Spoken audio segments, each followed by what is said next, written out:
The Rothschilds. Does the wealthiest family in history really run the world?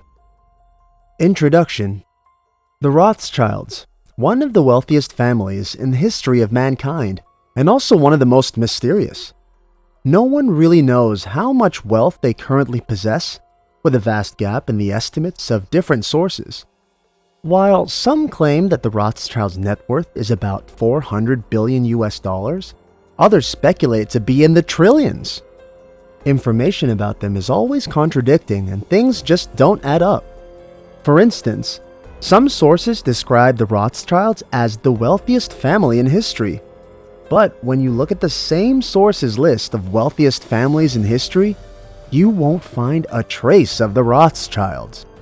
To give you an idea of how hard it actually is to find the truth about them, an author once planned to write a book entitled Lies About the Rothschilds, but she abandoned it, saying it was relatively easy to spot the lies, but it proved impossible to find out the truth. In fact, much of the information about them has been edited or removed from the internet, with platforms claiming it's inaccurate or misleading. In this video, we're going to explore how the Rothschilds rose to power and display some very interesting facts about them. Stay tuned to know how they were primarily responsible for the creation of two countries, and to learn some of the most shocking conspiracies about the secretive family. Rise to power. Humble beginnings.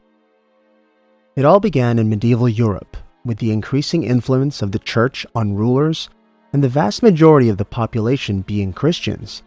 Being a non-Christian, especially a Jew, was quite difficult.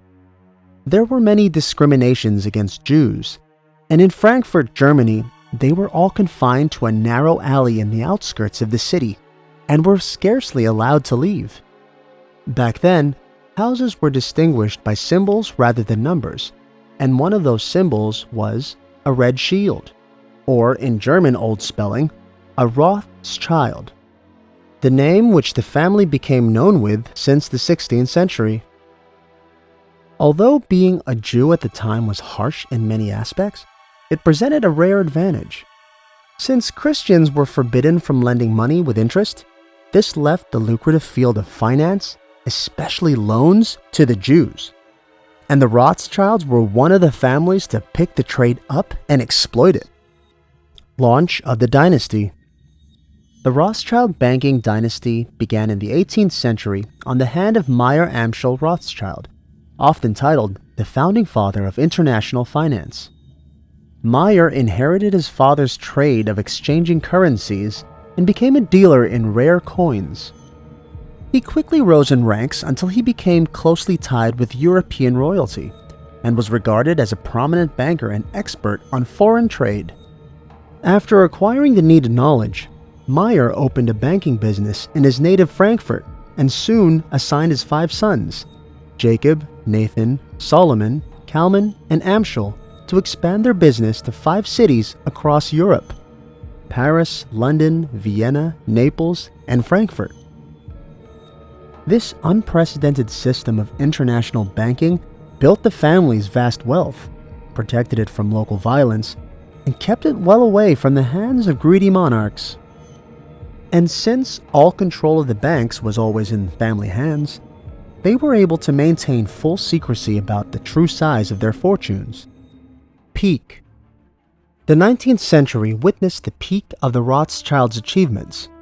They never let an opportunity pass without seizing it, and the first one was the Napoleonic Wars. During the war, they lent the British government the equivalent of $10 billion. Although it supported the military cause, this brought about a collapse of the economy due to sudden inflation of national debt. Nathan Mayer Rothschild calculated that the prices of government bonds will increase after 2 years of stabilization. So, he immediately bought the entire government bond market. Then he waited 2 years and sold the bonds at a short peak of prices for a 40% profit in what's now being called the most audacious business stunt in history. Issuing bonds for government loans kept his London bank in thriving business,